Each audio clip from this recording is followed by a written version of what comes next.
새로운 내용이 매일매일 쏟아지고 있습니다. 경황이 없었다더니 하와이 마트를 곧바로 인수한 딸 죽음 2달 뒤였습니다. 서혜순 씨 얘기입니다. 오늘도 서혜순 씨 얘기를 좀 해야 될 것 같습니다. 새로운 인물들이 좀 등장을 했기 때문인데요. 김복준 교수님. 네. 이 의문의 남자에 대해서 좀 설명을 해주세요. 오늘 오전에 한 인터넷 언론 매체를 통해서 이 의문의 남자가 등장했는데 도대체 누굽니까? 이게 자꾸 이제 서혜순 씨 얘기를 하면 그동안 뭐 내연남 하는 얘기가 계속 지속적으로 들려왔잖아요. 이제 뭐 그분이 그 이야기 나오는 그 내연남이 사실인지 여부는 모르겠지만요. 일단 이제 이거를 좀 설명을 드리면 95년 11월경에 뉴욕에서 김광석 씨가 공연을 하게 됩니다. 예. 그때 이제 공연 직전에 이 서혜순 씨가 김광석 씨의 고등학교 동창 이모 씨하고 일단 그 콘서트장에서 사라져요. 예. 그리고는 이제 콘서트가 시작되기 바로 직전에 이제 그 둘이 돌아왔다는 겁니다. 그러니까 일부 언론의 주장은 김광석 씨가 살아 있을 때도 그 서혜순 씨가 남자를 만났다 이 주장입니다. 그 얘기죠. 예. 지금 95년도 사안을 얘기 말씀드리는 거니까. 예. 예, 그동안 뭐 내연남 얘기는 지속적으로 뭐 회자되고 있었던 거고요. 그 뭐 내연남으로 지칭되던 사람이 이 사람인지 여부는 확인된 건 아닙니다만은 이런 사례가 있었다는 거죠. 그래서 공연을 끝내고 나서 이제 그 이후 이제 김광석 씨가 사망을 했는데 그때 이제 그 교포사회에서 목격담들이 상당히 많이 나왔었는데 뭐 이 두 사람 간의 이 어떤 그 좀 뭐라 그럴까? 좀 별스러운 관계다, 좀 이상하다, 이런 이야기들이 들렸는데, 그러던 와중에 2008년도에 두 사람이 회사를 같이 설립을 했다. 그렇기 때문에 그 당시 그 남자가 동업자이면서 내연남이 아니냐 하는 이런 말들이 지금 나오고 있는 것입니다. 예, 박상희 소장 사실 말씀처럼대로라면 그 뉴욕 공연이 1995년 11월이었단 말이에요. 네, 맞습니다. 김광석 씨가 사망한 날짜랑 그리 떨어지지 않은 기간이더라고요. 네, 한 40일 정도 된다고 제가 들었기 때문에 사실은 연관성이 완전히 없을 게는 감정적으로 엮여있을 확률이 있다라는 것이 추측이 가능하잖아요. 지금 뭐 사실 반정적으로 얘기를 할 수는 없습니다. 이것이 굉장히 중요한 사람이 살고 죽은 문제이기 때문에. 그럼요. 근데 이제 한간에서는 이 김광석 씨가 타살이 아니냐, 아내에 의해서 타살이 된 것이 아니냐라는 이제 의혹이 있는 상태잖아요. 근데 이제 지나기는 했지만 그러면 왜 아내가 김광석 씨 이렇게 정말 유명한 가수, 정말 대중의 꿈을 준 가수를 왜 그런 일이 있었을지라고 생각을 하면 대개의 이런 경우에 우리가 이제 사건을 얘기하면 가장 중요하게 떠오르는 게 사실은 동거까지 우리가 얘기를 했고 또 서혜순 씨에게 숨겨놓은 내연남이 있었기 때문에 그리고 그 내연남이 김광석 씨의 동창이기 때문에 상당히 감정적으로 엮여있는 사람이다라고 얘기를 하면 사실은 그 스토리가 조금 완성되는 부분이 있거든요. 그렇기 때문에 많은 사람들이 이 내연남의 문제에 대해서 굉장히 많은 관심을 갖고 있습니다. 하지만 좀 조심스러운 내용임은 확실합니다. 예. 사실 저희 취재진도 채널의 카메라도 서혜순 씨에게 이 내연남 혹은 동거남에 대한 질문을 던진 적이 있습니다. 그 목소리 한번 들어보죠. 동거남 분이 있다고 들었는데 혹시 어떤 분이? 친구예요, 친구. 친구요? 예, 예. 그 김광석 씨 동기? 아니. 그분 아니, 그거는, 예. 나중에, 저 친구 많아요. 그 남자. 예. 그냥, 여기 엔터테인먼트 쪽에 아시는 분들도 많고, 다. 그 연인 관계는 아니시라는 거죠? 지금 부인하시는. 아니야. 해당 당시에 내연 관계셨다는 의혹도 나왔잖아요. 그러니까 일기장에 보면 나오는 게 있어서요. 네. 모르겠어요, 그건. 저도 뭐, 김광석 씨가 그냥 뭐 이렇게 써놓은 것 같은데, 예. 김광석 씨도 문제가 많았으니까 나중에 뭐 밝혀야 되겠죠. 당시에 저 질문에 대해서 내연남 동거남에 대해서는 철저히 부인을 했었어요. 네. 그런데 오늘 한 인터넷 언론 매체에 따르면 딸 사망 2달 뒤에 그러니까 항상 언론 매체를 통해 서혜순 씨가 경황이 정말 없어서 뭐 주변에 알리지도 않고 법적인 것도 처리를 못했다고 했는데 2달 뒤에 곧바로 하와이에서 박준 변호사님 네. 법인 사업체를 하나 설립을 그렇습니다. 했더라고요. 그 남성이 이제 이름이 계속 같습니다. 95년부터 등장했던 그 남성인데 중요한 부분은 2007년 12월 23일 서현 양이 지금 사망을 했는데 예. 경황이 없는 과정에서도 2008년에 법인체를 설립했었는데 그 법인체 자체가 이 남성하고 이름 같은 이 남성하고 공동으로 법인을 양수도를 받은 상황이 포착이 됐습니다. 매체 보도에 따르면 그렇기 때문에 사실은 서혜순 씨가 주장하는 것처럼 사실 경황이 없는 상황이 맞는 건지 추측되는 부분도 있고요. 또 그리고 그 이름이 똑같은 그 사람이 계속적으로 95년부터 2008년까지 등장하는 사실이 조금 놀랍지 않을까 이렇게 얘기가 되고 있습니다. 예. 예, 사실 이 스피드마트라는 게 이제 본인이 이야기한 걸 따르면 리커스토어입니다. 주류를 갖다가 파는 곳이거든요. 저도 이제 하와이에서 몇 년을 갖다 살아봤기 때문에 그 상황을 아는데 사실 살고 있는 재미 동포 중에서도 이 주류를 판매하는 리커스토어를 하시는 분이 그렇게 많지 않습니다. 그러니까 술을 판매하는 마트를 하는 네, 분들이 별로 없다는 말입니다. 그렇게 많지 않아요. 왜냐하면 이 하와이 주 같은 경우는 이런 주류에 대한 통제가 상당히 이제 강하고 이런 경우는 상당히 이제 믿을만한 그런 어떤 업체가 하면 사실 이런 그 리커스토어 이런 걸 갖다 운영하기가 어렵거든요. 그러니까 한국에서 살다가 불과 2달 안 돼 가지고 온 사람이 바로 이 리커스토어를 하기는 사실 어려운 거죠. 이건 다른 사람이 도움을 주고 이미 기반을 갖다 마련해 주었기 때문에 이제 가능한 거 아니냐. 잠시만요. 그러니까 하와이에 쭉 살아보셨으니까 저런 주류 전문 마트를 하려면 그 전부터 사전 작업이 많이 이루어졌어야 되는데 그렇죠. 바로 가서 할 수 있는 건 아니었다. 그렇죠. 그건 허가를 리커스토어 같은 경우는 허가를 받기 위해서는 그 안에서 상당히 뭐 사업을 해봤던 이 사람이 상당히 나쁜 불법적인 일을 하지 않고 이 리커스토어를 잘 운영할 수 있다는 이런 정도의 확신이 있어야 이제 허가를 받는 그런 업종이거든요. 그렇기 때문에 누군가가 도와주지 않으면 자기가 한국에서 바로 이제 가가지고 뭐 이민 간지 뭐 2달 만에 바로 리커스토어를 갖다 인수해서 운영한다 이거는 쉽지 않고요. 그리고 이제 본인이 이야기를 하기를 나는 이투 비자를 받아서 갔습니다라고 이야기했거든요. 정확히 뭡니까? 투자 이민이죠. 투자 이민. 예, 그런데 이제 그러면은 이미 상당한 돈을 갖다가 미국에 가지고 가서 그게 이제 한국은행을 통해 가지고 미국의 은행에 그 돈이 잔고가 있어야 됩니다. 그리고 그 돈을 갖다 단순히 잔고만 가지고 있어 가지고 되는 게 아니라 거기에서 여러 가지 자재를 사고 사람들을 고용하고 하면서 사용한 그런 어떤 증거 자료들이 있어야만이 되는 거거든요. 딸 사망 전부터 다 준비를 한 거다. 이미 이제 그런 게 이제 준비가 됐기 때문에 이제 2달 만에 이걸 갖다가 법인을 갖다 설립할 수 있지 않나. 이 투비자 자체가요. 원래 이 투자 이민 이 투비자 자체가 적어도 3년 전에는 준비해야지 가능해요. 이 투비자가 투자 이민이라는 게. 그래서 그 부분은 이 사건하고 연관이 있는지 여부는 별개로 하더라도 분명히 훨씬 전에 준비를 했던 건 명백합니다. 예. 박지윤 변호사님, 사실 저희가 뭐 동거남이나 내연남 이런 거는 굉장히 민감하게 들여다봐야 하지만 사실 법인 계약서에 서혜순 씨와 이 남성의 이름이 함께 올라와 있다는 것은 저희가 동업자다 뭐 이 정도는 볼 수 있는 거잖아요. 그렇죠. 그 이름이 똑같습니다. 계속 똑같은 사람인데 지금 계속 얘기한 것처럼 미국에서 어떤 사업을 한다는 게 쉽지가 않은데 이 남성의 조력을 받았을 가능성이 충분히 있다고 봐야 될 것 같고요.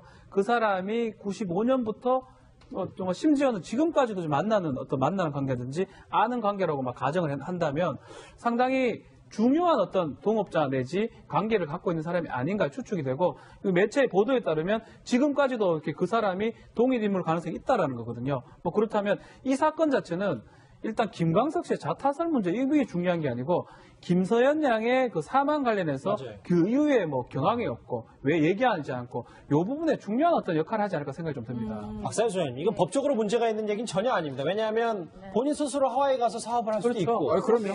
그런데 이게 김광석 씨 타살 의혹부터 시작해서 딸의 죽음 사망에 대한 의혹까지 거슬러 올라가면 이 본인의 말이 좀 바뀌는 것과 마찬가지로 이 2달 사이에 이런 일 그리고 딸의 죽음 곧바로 직후에 하와이로 갔다라는 부분이 우리가 상식적으로 석연치 않다라는 부분은 분명히 볼 거 아닙니까? 그렇습니다. 저도 두 가지 생각이 들었는데요. 하나 첫 번째는 딸이 사망을 했는데 엄마가 2달 만에 나라를 바꿔서 사업을 시작할 수 있나? 보통 딸이 사망을 할 경우에 특히 장애를 앓고 있던 딸은 더 마음이 아프기 때문에 사실상 엄마가 몇 달 동안 거의 뭐 정신을 못 차리죠. 대부분의 엄마는. 그런데 그것도 주변에 국내에서가 아니라 해외에서 이렇게 큰 마트 사업을 할 수가 있나? 이 엄마가 이 딸의 죽음에 대해서 굉장히 그래도 이성적으로 대처를 하나 보다라는 생각이 하나가 들고요. 예. 두 번째는 그럼에도 불구하고 딸의 죽음을 압도할 수 있는 어떤 존재가 끌고 갔으니까 이게 가능한 문제지. 지금 교수님 얘기하신 대로 뭐 여러 가지 법적 절차도 언어적 어떤 한계도 있을 텐데 이게 가능한가. 그러니까 경황이 없었다라는 것이 이 사업이라면 이 사업을 딸의 존재 혹은 그것보다 더 강력한 존재가 끌고 갈 때 이것이 이렇게 술술 이루어지는 것이지 이 엄마가 딸이 2달 전 사망한 엄마가 이렇게 큰 사업을 해외에서 이렇게 잘 이렇게 이루어낼 수가 있을까라는 좀 의구심이 생기네요. 그러니까 이제 이해가 상식적으로 이제 일반 사람들이 이해가 안 간다고 하는 부분이 이제 이런 겁니다. 정말 부모들은 자식이 죽으면 지금 자식을 가슴에 묻는다 그런 거거든요. 그러고 나면 사실 뭐 정상적인 일상생활을 할 수 없을 정도로 그 우울해지고 고통을 느끼고 괴로워지고 이러면서 아예 다른 사람을 만나고 싶어 하질 않아요.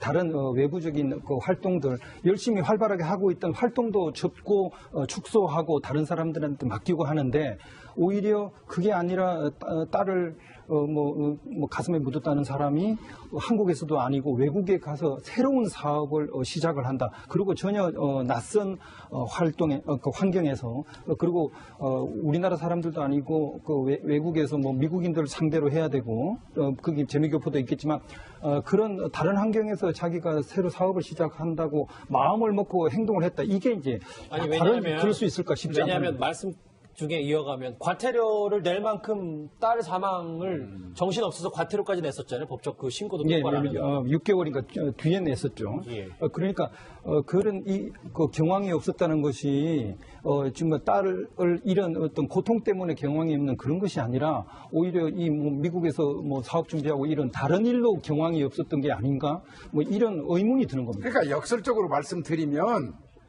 아이가 죽고 나서 2달 만에 사업하러 바로 갈 정도가 된다는 얘기는 바꿔서 또 말씀드리면 오래전부터 어렵게 그 사업을 준비했다는 의미입니다.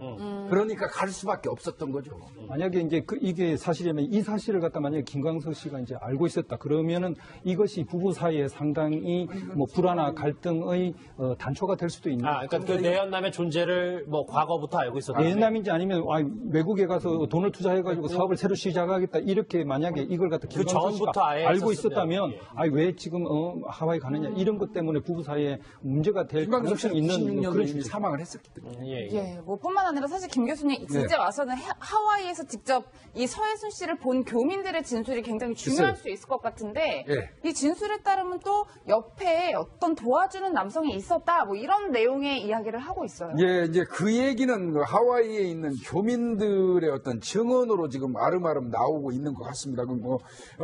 확인된 바는 아니지만 지금 보면은 이제 저분이 김광석 씨 부인인지 몰랐다는 교민들이 많고요. 그러게요. 그다음에 딸 관련해 가지고는 자녀 이야기하면 뭐 아예 없다, 아예 안 났다 이렇게 얘기를 했던 것 같고요. 그 당시에 사실은 이번에 인터뷰할 때도 그 경제 형편이 굉장히 어려웠다고 이제 서혜순 씨는 얘기를 했는데 교민들 이야기에 의하면 물론 미국에서 골프 치는 게 그렇게 비용이 많이 들지는 않습니다만은 자주 이제 골프를 치러 다녔다는 그 이야기가 있고요. 현재 남편하고는 수시로 좀 다퉜다. 사이가 좋지 않았다 이런 말도 있고 이제 들어가게 된 이유는 이제 그 푸드 스탬프 단속에 걸려서 들어갔다 이런 말이 지금 나오고 있는 것 같습니다. 예. 박준 변호사님. 네. 저 오른쪽에 이거 한번 같이 보시죠. 왜냐하면 서혜순 씨 얘기에 어떤 좀 이해가 안 되는 부자연스러운 어떤 부분을 얘기하다 보니까 결국 이 하와이 사업 얘기 그리고 의문의 남자 얘기까지 결국 나오고 말았는데 뭐 아시는 것처럼 서혜순 씨는 고 김광석 씨의 이제 부인이었고요. 지금 의심이 되는 부분이 바로 이 진짜 동업자에 국한된 건지 아니면 우리가 의심해보는 일부 보도에 나온 내용이면 아니면 진짜 현 남편인지에 대해서인데 박준 변호사님 이 이모 씨에 대한 증언들도 꽤 많이 증언이 속속 나오고 있다. 맞습니다. 이모 씨가 아마 중요한 인물로 지금 보이는데요. 이 이사오 기자의 어떤 보도에 따르면 이모 씨가 김광석 씨의 일기에 따르면 아주 자책을 하고 아주 왜 이러냐 두 사람의 관계를 오해를 할 수도 있고 하여튼 그 이모 씨가 법인도 같이 설립했고요. 현재도 중요합니다. 현재 용인에 있는 한 골프 빌리지에 이름 같은 이모 씨가 있다라는 겁니다. 주위의 증언에 따르면 보도에 따르면 그리고 그 두 사람 사이에 아들도 있다는 거고요. 또 증언에 따르면 그 이모 씨가 예전에 95년도부터 봤던 그 이모 씨하고 인적 사항이나 어떤 모습 같은 게 비슷하다는 겁니다. 만약에 95년도 만났던 그 이모 씨가 지금 2017년의 이모 씨라 그러면 이 사건은 상당히 조금 다른 측면으로 바라봐야 되지 않을까. 특히 김광석 씨의 자타살 문제는 변론으로 하더라도 서현 양의 사망 부분에 대해서 그 서혜순 씨의 변명 부분이 조금 납득하지 않을 부분도 충분히 있다. 이렇게 이모 씨가 과연 그때 이 모습이 맞느냐 이게 중요 포인트 중에 하나가 생각이 듭니다. 예, 박 소장님 그런데 이 서해순 씨가 좀 억울했는지 오늘 또 인터뷰를 오전에 자청을 했더라고요. 그런데 그 인터뷰 내용 중에 돈이 없어서 딸 서현 양의 유학도 어려웠다 뭐 이런 취지의 얘기를 했는데 경제적으로 힘들었다 하와이에서 사업을 했다 좀 배치되는 것 같아요. 그렇습니다. 이제 본인의 얘기는 내가 경제적으로 좀 힘들었고 장애우 딸을 기르는 것도 쉬운 일이 아니었으나 맞아요. 시댁 식구들이 그 부분에 대해서 다 등을 돌렸기 때문에 시댁 식구에게는 서연이의 죽음에 대해서 알리고 싶지도 않았다라고 얘기를 한 거죠. 근데 경제적으로 힘들었다는데 여러 가지로 좀 그렇지 않았을 것 같은 여러 가지 정황이 많은 거죠. 미국에서도 큰 사업도 했고 또 미국에서 계속해서 골프를 치고 다녔다는 주변의 목격담도 있고 또 지금 살고 있는 집도 골프 빌리지 옆에 상당히 좋은 고급 주택이고 그동안 부동산을 취득했거나 이사 갔던 곳들도 보면 다 부유한 집안의 어떤 그 동네에만 이사를 갔다라는 거예요. 그리고 또 결정적으로 김광석 씨의 저작권 수입도 계속 받고 있는 걸로 전해주고 있는데 2014년에도 1억 6천만 원 2015년에서 또 2017년까지가 2억 5천만 원 정도가 받았으니까 좀 한 3년 정도 동안 한 4천만 원 정도의 저작권료를 받았던 거죠. 이것만 봐도 상당히 부유하게 지낼 수 있었을 것이라는 상상이 들기 때문에 이 말이 조금 좀 진정성이 약하게 느껴집니다. 글쎄, 딸이 사망한 지 2달 만에 뭐 그 전부터 준비를 다 했다고 말씀하셨습니까? 그리고 하와이에 사업을 했고 본인은 돈이 없어서 뭐 경험도 없고 돈이 없었다고 했지만 1년에 1억 정도의 저작권을 꾸준히 받아왔고 일단은 또 부자연스러운 면이 분명히 있긴 한데요. 일단 알겠습니다. 서해순 씨가 저희 취재진과 만남에서도 본인 사업 관련된 이야기를 잠시 언급한 적이 있습니다. 그 목소리 들어보시죠. 이게 4월 달에 장례식이 또 아버지가 돌아가셨었어요. 근데 제가 일을 해야 되는데 그거를 좀 서우 좀 봐주고 막 이런 문제가 나는 이제 좀 일도 뭐 수송도 하러 다녀야 되고 뭐 쌀국수집이라고 식당도 그 과일 그거 해야 하라고 힘들어서 뭐 하는데 좀 뭐 아버님 돌아가시고 나서 서로 좀 안 좋아져서 사이가 저는 그냥 식구들이고 뭐고 다 부르기 싫더라고요. 그래서 안 불렀어요. 제가 그냥 장례 다 했어요. 예, 김 교수님 이제 서해순 씨도 본격적인 경찰 수사를 받게 될 텐데 국내에서 자그마한 엔터테인먼트 사업을 한 것도 알려지고 있고 이 하와이에서 한 사업도 그렇고 이 사업을 시작한 시기도 굉장히 수사의 중요한 부분이 될 수 있을 것 같아요. 네, 맞습니다. 김광석 씨가 사망한 지 이제 한 7년 정도 됐으니까 96년 사망했으니까 한 2004년경부터 이제 이 사업을 시작한 것 같아요. 이제 그 당시에 이제 뭐 이 저작권 관련해가지고 시댁하고 사이는 안 좋았지만, 이제 그 뭐 시댁에다가 설득은 좀 한 것 같습니다. 서연이가, 이 좀 그 장애도 있고 그러니까 서연이 키우려면 내가 그냥은 있을 수 없으니까 사업을 좀 해야 되겠다 이런 이야기도 했던 것 같고요. 그런 부분 때문에 이제 저작권 관련돼서도 사실은 김광석 씨의 그 판권을 시댁에서 양보해주고 이제 허락한 걸로 이게 보이는데요. 그 결국 이제 궁극적으로 그게 서연이가 이제 나중에 법적으로 상속을 하지 않습니까? 그래서 서 씨는 하여튼 여하간 이 돈 금전에 관련된 관심은 물론 딸을 위해서 그랬는지 여부는 모르겠지만, 우리가 일반적으로 알고 있기보다는 좀 과하게, 그 금전적인 부분에 대해서 관심을 기울였던 건 맞는 것 같습니다. 지금 현재도 그러하고요. 인터뷰가 서해순 씨가 본격적으로 인터뷰 시작했기 때문에 여러 가지 말들을 쏟아내고 있었어요. 근데 곽 교수님, 여러 얘기가 있지만 본인은 이미 뭐 이상호 기자를 언급하면서도 사회적으로 사망했다 이런 심경. 심리 전공 하시니까 이걸 어떻게 저희가 좀 해석을 해야 되는지요? 사실 뭐 김광석 씨가 사망한 이후부터 여러 이제 뭐 언론이라든지 뭐 인터넷, SNS 이런 걸 통해 가지고 이제 타살설이 이제 계속 이제 떠돌아다녔고요. 그 이제 타살설 중에 이제 뭐 실제로 이제 부인이 그랬다 또는 부인을 오빠가 그랬다 뭐 이런 이야기들을 많이 했거든요.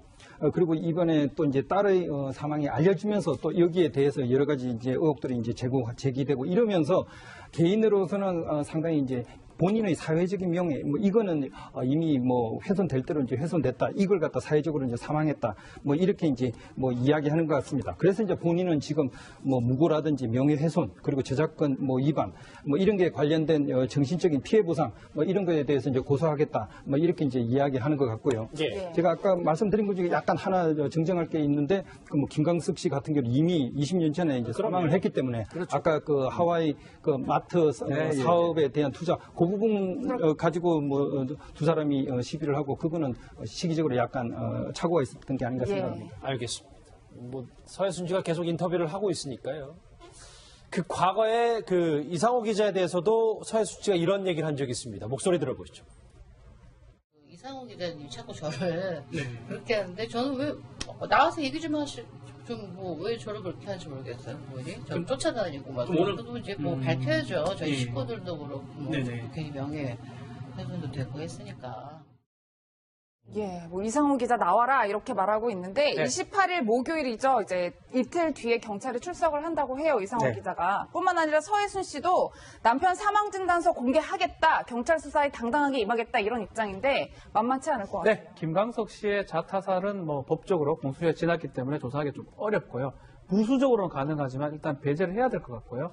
또 사망 진단서라든지 뭐 소견서가 부검 소견서 중요하긴 한데요. 그걸 보면 어느 정도는 사실 좀 할 수 있을지 않을까 생각이 드는데 아마도 이상호 기자는 김광석 씨 자타살보다는 서현양의 사망 부분, 유기치사 아니면 유기치사가 안 된다 하더라도 그것도 증거가 별로 없습니다. 아니라면 소송에 대해서 이기기 위해서 금전적 이득을 취하기 위한 소송 사기 부분, 그 부분으로 집중을 하지 않을까 뭐 생각이 들고 이상호 기자 입장에서도 오랫동안 따라다녔는데 2% 정도 부족한 것 같아요, 뭔가. 100% 떨어졌으면 벌써부터 경찰이 뭐 재수사 가능했을 건데, 그게 불가능한 게 아마 그런 부분 같아요. 지금 사기 부분은 가능성이 좀 크기 때문에 그쪽으로 아마 집중하지 않을까 생각이 됩니다. 저희가 서해순 씨 관점에서 다시 한번 정리를 해보면 경황이 없는데도 불구하고 2달 뒤에 본인 스스로 계획했지만 미국에서 사업을 시작했고, 뭐 그 남성 얘기는 뭐 길게 안 하겠습니다. 그리고 돈이 없음에도 일단 1년간 1억 정도의 저작권, 뭐 상대적으로 돈이 뭐 1억이 적을 수도 있고 클 수도 있어요. 이렇게 좀 부자연스럽고 상식적이지 못한 행동들을 함에도 불구하고 나는 수사에서 당당하다.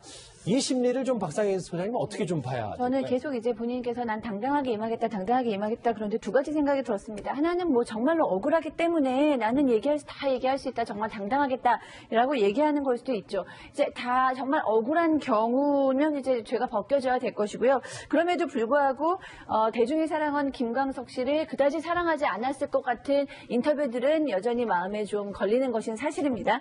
근데 이제 뒷부분인데요. 본인이 감당할 수 없는 어떤 언론이라던가 의혹이 어느 날 갑자기 쏟아진 거죠.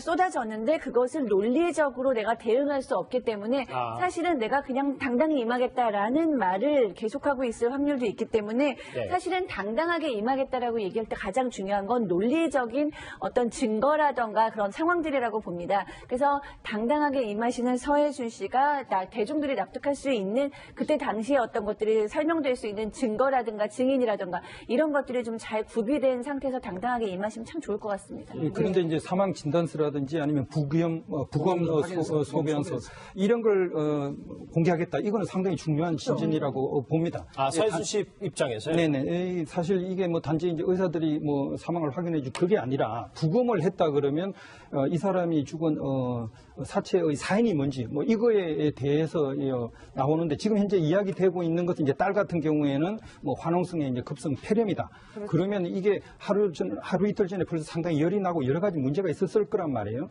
그래서 이제 이게 진짜 맞다면은 이런 거는 뭐 우리가 이제 타살로 볼 수가 없는 거죠. 이때 실제로 병사로 이제 봐야 되는 건데. 확실한 증거를 갖고 있다. 네, 그걸 갖다가 확실하게 확인하는 게 필요할 것 같아요. 서해순 씨는 자신 있겠죠. 일단은 96년도 김광석 씨 사망 사건 관련해서는 수사 개시조차도 어려우니까요. 그렇죠. 그리고 이제 2007년도 유기치사 부분 이제 유기치사 부분은 고의로 방치했다는 어떤 그 근거가 있어야 되는데 공교롭게도 며칠 전부터 감기 증상으로 이비인후과 가서 병원 진료를 했다는 기록이 있다는 거예요. 그러게요. 그렇다면 그거는 어떤 형태로건 방기했다고 볼 수 없거든요. 이제 그 부분 때문에 자신이 있을 것 같고요. 그러니까 또 부검 확인서 같은 거 이렇게 그냥 내놓는 것 같은데 이제 관건이 되는 건 아까 우리 박주영 변호사님 말씀하신 소송 사기 관련된 뭐 그 부분이 이제 집중되지 않을까 싶어요. 예, 박 변호사님 저도 서 씨의 인터뷰 중에 눈에 들어오는 게 저희 변호사님은 아무 문제 없다고 하시니까 라면서 당당하게 임하겠다는 건데 말씀처럼 10년 전이라 사실 CCTV도 없을 거예요. 그리고 경찰은 혐의 없음으로 종결을 했단 말이에요. 소송 사기 말고는 방법이 없을 것 같아요. 뭐 유기치사 지금 얘기했지만 김광석 씨 자체는 아예 공소시효 범위에 들지 않고요. 유기치사는 공소시효 범위에 들긴 하는데 이런 게 있으면 가능합니다. 간호사라든지 지인이 증언해 준다면 그게 아니고는 지금 상황에서 유기치사 부작위범에 가까운 거거든요. 그런 거를 입증하는 거는 기억이 날까요? 거의 어렵다고 봐야 되고요. 특히 그때 부검조차 했습니다. 그렇죠. 부검 결과를 아마 본다 그러면 오히려 그 서해순 씨한테 유리한 자료가 더 많지 않을까라는 생각이 제 생각입니다. 저는 개인적으로 유기치사는 어렵다고 봐요. 왜 그러냐면 한번 생각을 해보십시오. 소송 중이었어요. 소송 중이었을 때 서연이가 살아있는 게 본인한테 유리합니까? 없는 게 유리합니까? 서연이가 살았어야지 자기 소송이 유리해요. 그런데 서연이가 해를 가할 이유가 없는 거죠. 그러게요. 예, 그런 부분은. 그러니까 지금 저희가 30분 동안 내부의 전문가 의문투성이 서해순 씨를 짚어보지만 결국 손으로 잡힐 수 있는 어떤 여러 가지 문제가 하나도 없는 거네요. 그렇죠. 근데 다만 이제 이상한 기자가 범죄에는 공소기호가 있지만 언론에는 공소시효가 없다라는 얘기를 했잖아요. 그러니까 대중들이 김광석 씨를 너무 그리워하고 있는데 아내가 그 김광석 씨나 서연이의 죽음에 대해서 너무 담담하다는 것, 이제 그런 것들은 좀 대중들에게 상처가 되고 있지 않나 하는 생각이 듭니다. 대중들은 상처인데 일단 법적인 문제는 아직 전혀 잡히는 게 없기 때문에 1시, 그러니까 한 1시간 15분 전에 오늘 오후 1시에 저희가 지난주에도 직접 전화 연결을 했었던 김광석 씨 친형 김광복 씨가 오늘 경찰 조사를 받으러 나왔습니다. 많은 말을 했는데요. 같이 한번 집중해서 들어보시죠. 진실을 규명하는데 최선의 노력을 다하겠습니다. 서연이의 소식에 대해서 왜 궁금하지 않았겠습니까? 다만 그 서순이가 너무 보기 싫어서 멀리했던 거지 서연이가 보기 싫었던 건 아닙니다.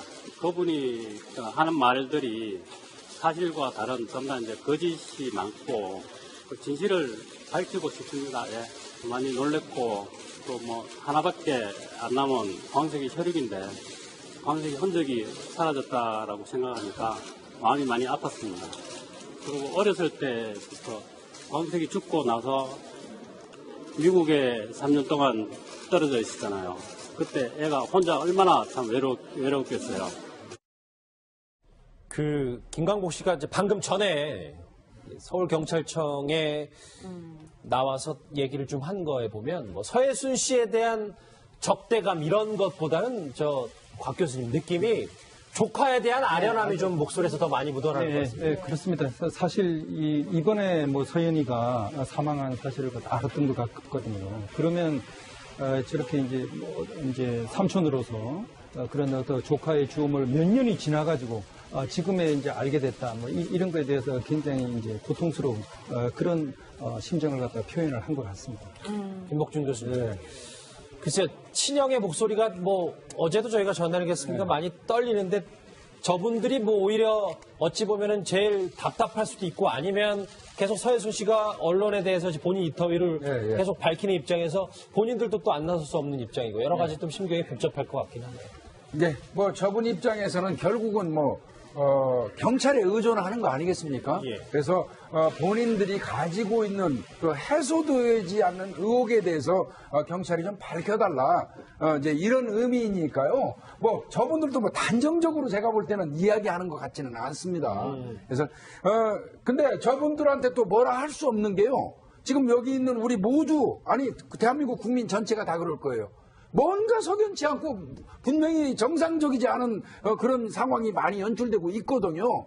그런 부분을 제공한 거는 결국은 서해순 씨 본인이기 때문에 그거를 또 해소시키는데 적극적으로 또 나서서 해줘야 될 사람, 조사를 받아주고 해야 될 사람도 서해순 씨가 아닌가 싶습니다. 예, 박 변호사님 사실 이제 송선미 씨 남편의 사건도 그렇고 이번 김광석 씨 사건도 그렇고 이제 가족 간의 재산 다툼이라고 저희가 좀 볼 수 있지 않을까 싶은데 물론 언론을 통해서 명명백백하게 밝혀줘야겠지만 좀 냉정하게 바라볼 필요도 있다. 경찰 조사를 좀 지켜볼 필요도 있다. 이런 생각이 들어요. 그렇죠. 여러 가지 이제 사실은 감정 부분이 개입되기 때문에 실제로 타인 간의 어떤 범죄 같은 경우는 오히려 객관적일 수 있지만 가족 간의 혈육 간의 범죄 같은 경우는 객관적일 수 없는 부분들이 분명히 있습니다.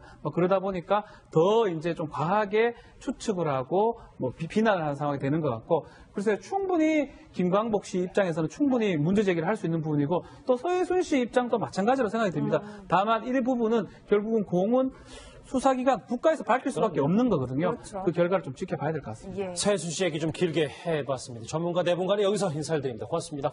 예, 수고하세요.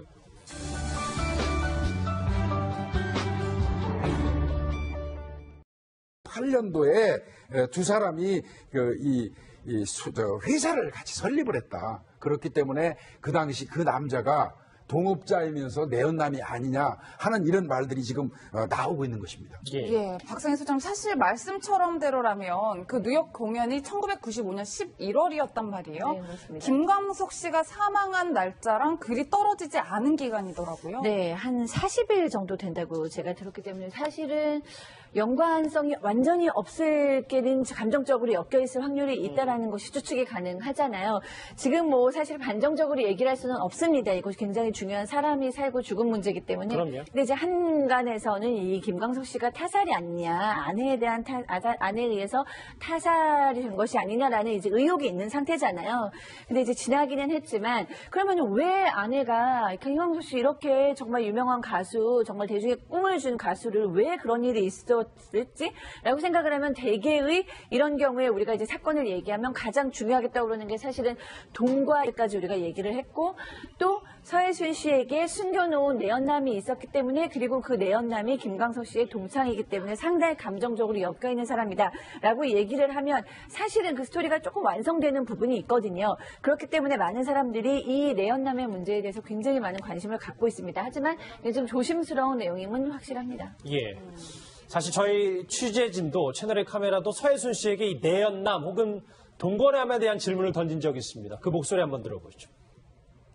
동거남 분이 있다고 들었는데 혹시 어떤 분이 친구야, 친구. 친구요? 예, 예. 그 김광석 씨 동기 아니, 그분은 그거는 예. 나중에 저 친구 많아요. 그 남자 예. 그냥 여기 엔터테인먼트 쪽에 아시는 분들도 많고 다. 상당히 이제 믿을만한 그런 어떤 업체가면 사실 이런 그 리크스토어 이런 걸 갖다 운영하기가 어렵거든요. 그러니까 한국에서 살다가 불과 2달 안 돼가지고 온 사람이 바로 이 리크스토어를 하기는 사실 어려운 거죠. 이건 다른 사람이 도움을 주고 이미 기반을 갖다 마련해 주었기 때문에 이제 가능한 거 아니냐. 잠시만요. 그러니까 하와이에 쭉 살아보셨으니까 저런 주류 전문 마트를 하려면 그 전부터 사전 작업이 많이 이루어졌어야 되는데 그렇죠. 바로 가서 할 수 있는 건 아니었다. 그렇죠. 그건 허가를 리크스토어 같은 경우는 허가를 받기 위해서는 그 안에서 상당히 뭐 사업을 해봤던 이 사람이 상당히 나쁜 불법적인 일을 하지 않고 이 리크스토어를 잘 운영할 수 있다는 이런 정도의 확신이 있어야 이제 허가를 받는 그런 업종이거든요. 그렇기 때문에 누군가가 도와주지 않으면 자기가 한국에서 바로 이제 가가지고 뭐 이민 간지 뭐 2달 만에 바로 리크스토어를 갖다 인수해서 운영한다 이거는 쉽지 않고요. 그리고 이제 본인이 이야기를 하기를 나는 이투 비자를 받아서 갔습니다라고 이야기했거든요. 정확히 뭡니까? 투자 이민이죠. 투자 이민. 예, 그런데 이제 그러면은 이미 상당한 돈을 갖다가 미국에 가지고 가서 그게 이제 한국은행을 통해 가지고 미국의 은행에 그 돈이 잔고가 있어야 됩니다. 그리고 그 돈을 갖다 단순히 잔고만 가지고 있어 가지고 되는 게 아니라 거기에서 여러 가지 자재를 사고 사람들을 고용하고 하면서 사용한 그런 어떤 증거 자료들이 있어야만이 되는 거거든요. 딸 사망 전부터 다 준비를 한 거다. 이미 이제 그런 게 이제 준비가 됐기 때문에 이제 2달 만에 이걸 갖다가 법인을 갖다 설립할 수 있지 않나. 이투 비자 자체가요. 원래 이 투자 이민 이 이투 비자 자체가 적어도 3년 전에는 준비해야지 가능해요. 이투 비자가 투자 이민이라는 게. 그래서 그 부분은 이 사건하고 연관이 있는지 여부는 별개로 하더라도 새로운 내용이 매일매일 쏟아지고 있습니다. 경황이 없었다더니 하와이 마트를 곧바로 인수한 딸 죽음 2달 뒤였습니다. 서혜순 씨 얘기입니다. 오늘도 서혜순 씨 얘기를 좀 해야 될 것 같습니다. 새로운 인물들이 좀 등장을 했기 때문인데요. 김복준 교수님. 이 의문의 남자에 대해서 좀 설명을 해주세요. 오늘 오전에 한 인터넷 언론 매체를 통해서 이 의문의 남자가 등장했는데 도대체 누굽니까? 예, 자꾸 이제 서혜순 씨 얘기를 하면 그동안 뭐 내연남 하는 얘기가 계속 지속적으로 들려왔잖아요. 이제 뭐 그분이 그 이야기 나오는 그 내연남이 사실인지 여부는 모르겠지만요. 일단 이제 이거를 좀 설명을 드리면 95년 11월경에 뉴욕에서 김광석 씨가 공연을 하게 됩니다. 그때 이제 공연 직전에 이 서혜순 씨가 김광석 씨의 고등학교 동창 이모 씨하고 일단 그 콘서트장에서 사라져요. 예. 그리고는 이제 콘서트가 시작되기 바로 직전에 이제 그 둘이 돌아왔다는 겁니다. 그러니까 일부 언론의 주장은 김광석 씨가 살아 있을 때도 그 서해순 씨가 남자를 만났다 이 주장입니다. 그 얘기죠. 예. 지금 95년도 사안을 얘기 말씀드리는 거니까. 예.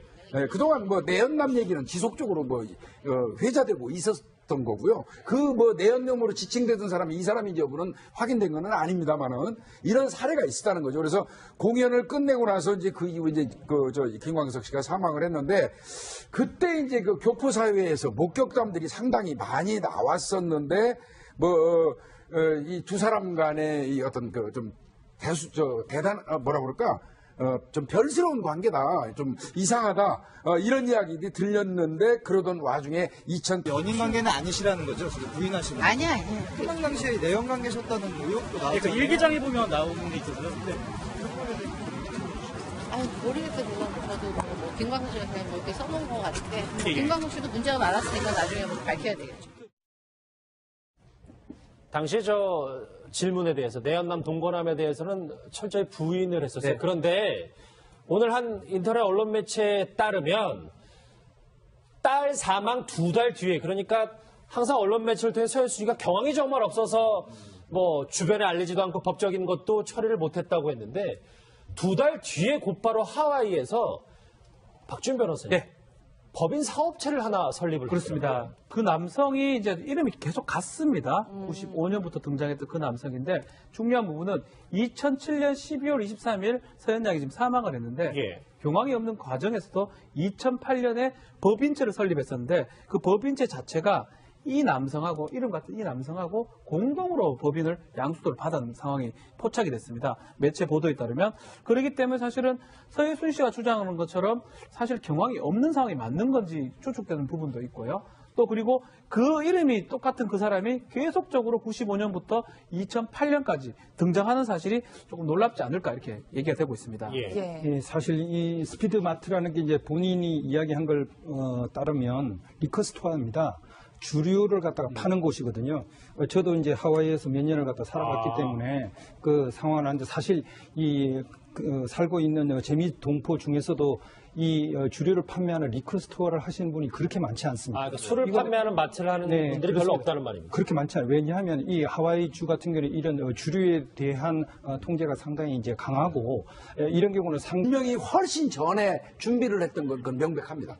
예. 박진 변호사님, 사실 저희가 뭐 동거남이나 내연남 이런 거는 굉장히 민감하게 들여다봐야 하지만 사실 법인 계약서에 서해순 씨와 이 남성의 이름이 함께 올라와 있다는 것은 저희가 동업자다, 뭐 이 정도는 볼 수 있는 거잖아요. 그렇죠. 그 이름이 똑같습니다. 계속 똑같은 사람인데 지금 계속 얘기한 것처럼 미국에서 어떤 사업을 한다는 게 쉽지가 않은데 이 남성의 조력을 받았을 가능성이 충분히 있다고 봐야 될 것 같고요. 그 사람이 95년부터 정말 심지어는 지금까지도 좀 만나는 관계든지 아는 관계라고 막 가정을 한다면 상당히 중요한 어떤 동업자 내지 관계를 갖고 있는 사람이 아닌가 추측이 되고 매체의 보도에 따르면 지금까지도 이렇게 그 사람이 동일 인물 가능성이 있다라는 거거든요. 뭐 그렇다면 이 사건 자체는 일단 김광석 씨의 자타설 문제 이게 중요한 게 아니고 김서연 양의 그 사망 관련해서 맞아요. 그 이후에 뭐 경황이 없고 왜 얘기하지 않고 이 부분에 중요한 어떤 역할을 하지 않을까 생각이 좀 듭니다. 박사님 소장님, 이건 법적으로 문제가 있는 얘기는 전혀 아닙니다. 왜냐하면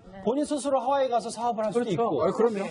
그런데 이게 김광석 씨 타살 의혹부터 시작해서 딸의 죽음 사망에 대한 의혹까지 거슬러 올라가면 이 본인의 말이 좀 바뀌는 것과 마찬가지로 이 2달 사이에 이런 일, 그리고 딸의 죽음 곧바로 직후에 하와이로 갔다라는 부분이 우리가 상식적으로 석연치 않다라는 부분은 분명히 볼 거 아닙니까? 그렇습니다. 저도 두 가지 생각이 들었는데요. 하나, 첫 번째는 딸이 사망을 했는데 엄마가 2달 만에 나라를 바꿔서 사업을 시작할 수 있나? 보통 딸이 사망을 할 경우에 특히 장애를 앓고 있던 딸은 더 마음이 아프기 때문에 사실상 엄마가 몇 달 동안 거의 뭐 정신을 못 차리죠. 대부분의 엄마는. 그런데 그것도 주변에 국내에서가 아니라 해외에서 이렇게 큰 마트 사업을 할 수가 있나? 이 엄마가 이 딸의 죽음에 대해서 굉장히 그래도 이성적으로